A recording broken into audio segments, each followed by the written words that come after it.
Hello everyone, welcome to market news room and good evening. So Nifty చూసుకుంటే ఈరోజు మనకు 25,574 దగ్గర క్లోజ్ అయింది. సో మైనర్గా అప్ సైడ్ మూవ్ అయిందని మనం చెప్పుకోవాలన్నమాట. సో చూడండి 25,630 640 దగ్గర వరకు వెళ్ళి మళ్ళీ అగైన్ రిటర్న్ వచ్చిందనమాట. అవర్లీలో మనకు అగైన్ రెడ్ క్యాండిల్ క్లోజ్ అయింది లాస్ట్లో. సో మనం చూడండి 25,574 దగ్గర క్లోజ్ అయింది. బ్యాంక్ నిఫ్టీ మనకు 57,937 దగ్గర క్లోజ్ అయింది. సెన్సెక్స్ మనకు 83,535 దగ్గర క్లోజ్ అయింది అనమాట. మిడ్ క్యాప్స్ మనకు 0.45% పెరిగితే స్మాల్ క్యాప్స్ అసలు ఎక్కడ మూవ్మెంటే లేదనమాట. కంప్లీట్ ఆల్మోస్ట్ 0.00లో ఉంది, అంటే ఫ్లాట్ అనమాట. సో మనం చూడండి సెక్టార్స్ పాజిటివ్ వరకు మనం మాట్లాడుకుంటే ఫార్మా, మెటల్ అండ్ డిఫెన్స్ ఈ మూడు సెక్టార్స్ మెయిన్గా మనకు పాజిటివ్గా క్లోజ్ అయ్యాయి అనమాట. అండ్ నెగిటివ్ సైడ్ వరకు మనం మాట్లాడుకుంటే రియాలిటీ, మీడియా అండ్ ఎఫ్ఎంసీజీ ఈ మూడు మనకు నెగిటివ్ సైడ్ మూవ్ అయ్యాయి అనమాట. ఇంక్లూడింగ్ మనకు చూడండి పిఎస్యూ బ్యాంక్స్ కూడా మార్జినల్గా నెగిటివ్ సైడే మూవ్ అయ్యాయని మనం చెప్పుకోవచ్చు. టాప్ గైనర్స్ లిస్ట్లో చూసుకుంటే హెచ్ఏఎల్, తర్వాత హెచ్బిఎల్ ఇంజనీరింగ్, తర్వాత టొరెంట్ ఫార్మా ఇది మనకు టాప్ గైనర్స్ లిస్ట్లో ఉన్నాయన్నమాట. టాప్ లూజర్స్ లిస్ట్లో కనుక మనం చూసుకుంటే మ్యాక్స్ హెల్త్, తర్వాత ట్రెంట్ లిమిటెడ్, తర్వాత స్విగ్గీ ఇలాంటి వాటిల్లో మనకు నెగిటివ్ సైడ్ అంటే టాప్ లూజర్స్ లిస్ట్లో ఉన్నాయన్నమాట. ఓవరాల్గా ఈరోజు main highlight news of the day ఏంటంటే మన మార్కెట్ కాదని మనం చెప్పుకోవాలి యాక్చువల్గా, ఎందుకంటే ట్రంపే అనమాట.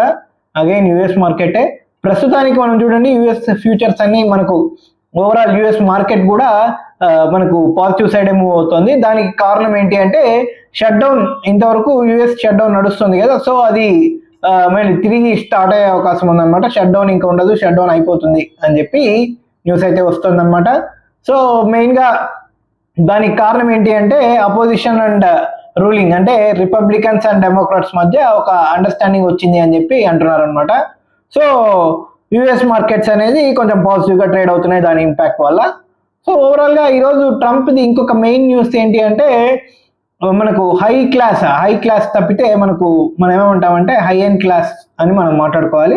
హై ఎండ్ క్లాస్ తప్పితే మిగతా అందరికీ $2,000 నేను ఇస్తాను అని చెప్పి తను అనౌన్స్ చేశాడు అనమాట. డివిడెండ్ అంటున్నాడు, $2,000 డివిడెండ్ అంటున్నాడు. దేనికి అంటే తను టారిఫ్ చేశాడు కదా, అన్ని దేశాల మీద టారిఫ్ వేశాడు కదా, సో నేను బ్రహ్మాండంగా అమెరికా సంపాదించేసింది, గవర్నమెంట్ అంతా బాగా సంపాదించింది, సో దాన్ని నేను అమెరికన్ సిటిజన్స్కి ఇస్తాను, $2,000 పర్ పర్సన్ ఇస్తాను అని చెప్పి లేటెస్ట్గా అనౌన్స్ చేశారు. దీనికి కారణం ఏంటి అంటే యూఎస్ సుప్రీంకోర్టులో తనకు చూడండి నెగిటివ్ వచ్చే ఛాన్స్ నాకైతే కనబడుతుంది. యూఎస్ సుప్రీంకోర్టులో ట్రంప్కి నెగిటివ్ వచ్చే ఛాన్స్ ఎక్కువగా ఉందన్నమాట. సో ఓవరాల్గా ట్రంప్కి ఎక్కువగా నెగిటివ్గా వచ్చే ఛాన్స్ ఉంది కాబట్టి ఇప్పుడు సిటిజన్స్కి తను ప్రూవ్ చేసుకోవాలి అన్న దీంతో లేటెస్ట్గా ఈ డివిడెండ్ అనౌన్స్మెంట్ అయితే చేశాడనమాట. సో ఏంటంటే యుఎస్ డైరెక్ట్గా తిట్టేశాడు కూడా యుఎస్ సుప్రీంకోర్టుని. సో ఎవరైనా ఈ టారిఫ్స్ని ఇట్లా తప్పు అని చెప్పి చెప్తే వాళ్ళు ఫూల్స్ అన్నట్టు మాట్లాడాడు. ఇంక్లూడింగ్ ఒకవేళ రేపు పొద్దున్న యుఎస్ సుప్రీంకోర్టు ఈ టారిఫ్స్ తప్పు అని చెప్పి చెప్పిందంటే యుఎస్ సుప్రీంకోర్టు కూడా ఫూల్స్ అన్నట్టే లెక్క అనమాట. అలాగే మాట్లాడుతున్నాడు ట్రంప్. సో చూడాలి ఏం జరుగుతుంది ఏంటి అనేది. సో ఇంకా స్టిల్ షట్ డౌన్ అయిపోయింది లేకపోతే షట్ డౌన్ స్టాప్ అయింది అని చెప్పి ఏ న్యూస్ అయితే రాలేదు, కానీ హోప్స్ అయితే పెరుగుతున్నాయి అనమాట. ఎందుకంటే ఒక అగ్రిమెంట్కి వచ్చారు అని చెప్పి న్యూస్ అయితే వస్తుంది కాబట్టి ఖచ్చితంగా షట్ డౌన్ ఉండదు, ఇంకా గవర్నమెంట్ రీస్టార్ట్ అవుతుంది అని చెప్పి న్యూస్ అయితే వస్తుంది కాబట్టి చూడాలి ఏం జరుగుతుంది ఏంటి అనేది. సో ఈరోజు గోల్డ్మెన్ సాక్స్ వాళ్ళు కూడా మన మార్కెట్ని అప్డేట్ చేశారనమాట. 29,000కి వెళ్తుంది, అంటే ఇప్పుడు ప్రస్తుతానికి చూడండి 25,570 దగ్గర ఉంది కదా. సో ఇక్కడ నుంచి మనకు నెక్స్ట్ 1 year 29,000 దగ్గరికి వెళ్ళే ఛాన్స్ ఉందన్నట్టు వాళ్ళైతే అప్గ్రేడ్ ఇచ్చారనమాట. సో అరౌండ్ 26,000 అనుకున్నా కూడా మనకు ఇక్కడ ఒక 400 పాయింట్స్, అంటే 25,600 అనుకుంటే 400 పాయింట్స్ ప్లస్ అక్కడ నుంచి ఒక 3,400 పాయింట్స్ ఓవరాల్గా నిఫ్టీ పెరుగుతుంది అన్నట్టు వాళ్ళు ఎక్స్పెక్ట్ ఇచ్చారనమాట. సో చూడాలి ఏం జరుగుతుంది ఏంటి అనేది. ఎందుకంటే వీళ్ళు అప్గ్రేడ్ అయితే ఇచ్చారు మన మార్కెట్కి. దానికి కారణం ఏంటి అంటే ఒకవేళ యుఎస్ స్టాక్ మార్కెట్ కనుక ఏఐ బబుల్లో ఉంది అని మనం అనుకుంటే మన స్టాక్ మార్కెట్ ఏఐ బబుల్లో లేదు కాబట్టి, అంటే మన దగ్గర ఎట్లాంటి ఏఐ స్టాక్స్ లేవు కాబట్టి ఆ ఏఐ బబుల్కి ఖచ్చితంగా మంచి హెడ్జ్ లాగా మనకి ఇండియన్ మార్కెట్ పనిచేస్తుంది అన్నట్టు వాళ్ళైతే ఇచ్చారనమాట. సో దానివల్ల మనకు ఎఫ్ఐఎస్ కంటిన్యూగా కొంటారు తప్ప ఇంక నుంచి సెల్లింగ్ ఉండదు అన్నట్టు వాళ్ళైతే స్టేట్మెంట్ ఇచ్చారు. కానీ ఈరోజు ఎఫ్ఐ డేటా కూడా అగైన్ దానికి యాంటీగా ఉందన్నమాట. సో అది చెప్తాను నేను నెక్స్ట్ దీంట్లో. సో గోల్డ్‌మ్యాన్ సాక్స్ వాళ్ళు 29,000కి మన మార్కెట్ని అప్డేట్ చేశారనమాట. ఇది highlight news. So EU and India సంబంధించిన FTA ఫ్రీ ట్రేడ్ అగ్రిమెంట్ అనేది టాక్స్ అయితే నడుస్తున్నాయి. మీకు తెలిసిందే, దాదాపు డిసెంబర్కు కంప్లీట్ అవుతుంది. అండ్ మనకు జనవరి ఫిబ్రవరి టైంలో EUకి సంబంధించిన లీడర్స్ వచ్చి మనకు సైన్ చేస్తారు, ఇండియాకే వచ్చి సైన్ చేస్తారు అన్నట్టు కూడా న్యూస్ అయితే వస్తుంది కదా. సో అండ్ మోడీ గారు కూడా EU ట్రిప్కి వెళ్ళే ఛాన్స్ ఉంది అని చెప్పి అంటున్నారు. కాబట్టి చూడాలి ఏం జరుగుతుంది ఏంటి అనేది. సో దానికి సంబంధించిన న్యూస్ ఏంటి అంటే మనం ఏమడుగుతున్నాము, ఇండియా అయితే స్టీల్ టారిఫ్ని తగ్గించమని అడుగుతుంది అనమాట. దానికి బదులుగా మనము ఆటో పార్ట్స్కి సంబంధించి, ఆటో సెక్టార్కి సంబంధించి టారిఫ్స్ని తగ్గిస్తాము అని చెప్పి న్యూస్ అయితే వస్తుంది అనమాట. సో చూడాలి, అంటే యూరోపియన్ యూనియన్కి సంబంధించిన ఆటో సెక్టార్ ఏదైతే ఉందో ఆల్రెడీ ఇండియాలో మ్యానుఫ్యాక్చర్ అవుతుంది దానికి సంబంధించింది. సో ఏం జరుగుతుంది అనేది చూడాలి. ఎందుకంటే మనకు జర్మన్ నుంచి తీసుకున్న మనకు ఆడి కానీ ఇట్లాంటివన్నీ జర్మన్ కంపెనీస్. సో ఇలా యూరోపియన్ కంట్రీస్లో ఉండే రకరకాల కంపెనీస్ ఆల్రెడీ ఇండియాలో ఉన్నాయి కాబట్టి సో వీటి మీద అక్కడి నుంచి ఇంపోర్ట్ చేసుకునేటప్పుడు ఉండే టారిఫ్ అనేది కూడా మనం ఒకసారి చూసుకోవాల్సి ఉంటుంది అనమాట.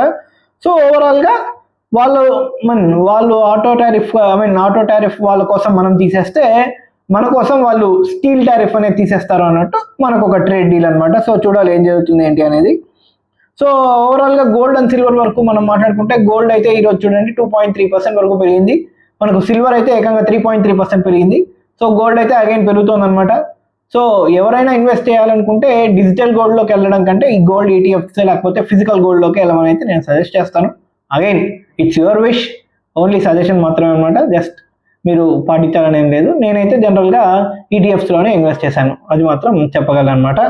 సో ఓవరాల్గా మనం చూడండి, ట్రంప్ వర్సెస్ సుప్రీంకోర్టు అయితే నడుస్తుంది. కాబట్టి ఒకవేళ ట్రంప్కి ఇక్కడ యాంటీగా వస్తే మాత్రం మన మార్కెట్స్ ఫర్దర్గా రైజ్ అయ్యే ఛాన్స్ ఉంటుంది. దానికి కారణం ఏంటంటే ఇప్పటికే టారిఫ్స్ అనేది ఆల్రెడీ ఇంప్లిమెంట్లో ఉన్నాయి, మన మీద ఏకంగా 50% ఉంది. కాబట్టి ఒకవేళ టారిఫ్స్ అనేది తప్పు అని US సుప్రీంకోర్టు చెప్పింది అంటే అగైన్ మీరు చూడండి ఆటోమేటిక్గా మన మార్కెట్స్ అయితే ఖచ్చితంగా అప్ సైడ్ వెళ్ళే ఛాన్స్ ఉందన్నమాట. ట్రంప్ ఏమీ చేయకుండా ఉంటాడంటే అగైన్ తను ఖచ్చితంగా ఏదో ఒకటి చేస్తాడు.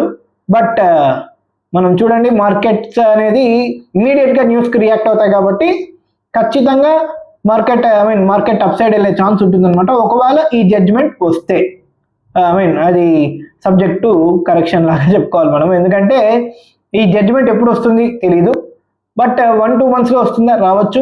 అగైన్ 2026లో రావచ్చా, ఎస్ మేబీ రావచ్చు. సో ఏం జరుగుతుంది అనేది చూడాలి. సో వాళ్ళు హింట్ అయితే ఇచ్చారు ఏమని, సో ఓవర్ బోర్డ్గా వెళ్ళాడు ట్రంప్ అని చెప్పి వాళ్ళైతే కామెంట్స్ చేశారు. సో ఆ కామెంట్ బేస్ చేసుకొని మనం కనుక ఒకవేళ అసెస్ చేయాలనుకుంటే ఖచ్చితంగా ట్రంప్ యాంటీ వచ్చే ఛాన్స్ ఉంది అని చెప్పి మనం అనుకోవాలి. అండ్ మార్కెట్ కూడా అలాగే అనుకుంటుంది అనమాట. సో చూడాలి ఇప్పుడు ఏం జరుగుతుంది ఏంటి అనేది. FIDI డేటా వరకు చూసుకుంటే అగైన్ వాళ్ళు ఫ్రైడే మనకు 4,500 crores వరకు వాళ్ళు కొన్నారు అప్పుడు ఫ్రైడే. సో అగైన్ బయింగ్కి వచ్చారా అని చెప్పి అనుకున్నారు. మళ్ళీ అగైన్ చూడండి ఈరోజు 4,100 crores వరకు వాళ్ళు సేల్ చేశారు. అండ్ SASDsగా వాళ్ళు కొంటూనే ఉన్నారు. 5,800 crores వర్త్ స్టాక్స్ వాళ్ళు క్యాష్ మార్కెట్లో కొన్నారనమాట. సో ఓవరాల్గా ఈరోజు హైలైట్ న్యూస్ ఇంకొకటి వచ్చింది ఏంటి అంటే, జియో అండ్ BSNL ఈ రెండు కలిసి జాయిన్ హ్యాండ్స్ అని చెప్పి న్యూస్ అయితే వచ్చింది 2 స్టేట్స్లో. ఏవి అంటే మధ్యప్రదేశ్ అండ్ ఛత్తీస్గఢ్. ఈ 2 స్టేట్స్లో జియో అండ్ బిఎస్ఎన్ఎల్కు రూరల్ నెట్వర్క్ బాగా ఉంది కాబట్టి BSNL రూరల్ నెట్వర్క్ని యూస్ చేసుకొని జియో వాళ్ళు కనెక్ట్ అవుతారు కస్టమర్స్కి అని చెప్పి న్యూస్ అయితే వస్తుంది అనమాట. సో వాళ్ళిద్దరి డీల్ ఎలా ఉంటుందనేది చూడాలి. ఎందుకంటే BSNL అగైన్ రివైవ్ అవ్వాలి అంటే కస్టమర్స్ అగైన్ పెరగాలి కదా. కాబట్టి ఇది BSNL రివైవల్కి ఏమైనా యూస్ఫుల్ అవుతుందా అనేది ఓవరాల్గా చూడాలన్నమాట. ఎందుకంటే BSNL ప్లాన్స్ అని రేట్స్ అని బాగానే ఉంటాయి కానీ వాళ్ళ నెట్వర్కే మెయిన్ అనమాట. వాళ్ళ సర్వీస్ ఎలా ఉంటుంది అనేది అల్టిమేట్గా వాళ్ళ కస్టమర్ బేస్ని డిసైడ్ చేస్తుంది. కాబట్టి జియో అండ్ BSNL ఈ రెండు కలిసి పనిచేసినప్పుడు ఏం జరుగుతుంది అనేది మెయిన్గా చూడాల్సి ఉంటుంది అనమాట. అండ్ ఫస్ట్ దీని కింద వీళ్ళు మధ్యప్రదేశ్ అండ్ ఛత్తీస్గఢ్ ఈ 2 స్టేట్స్లో వాళ్ళు తీసుకున్నారు.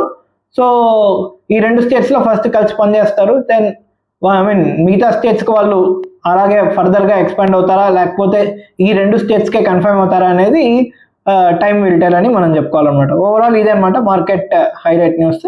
సో చివరిదాకా చూసిన వాళ్ళందరికీ థ్యాంక్ యూ సో మచ్.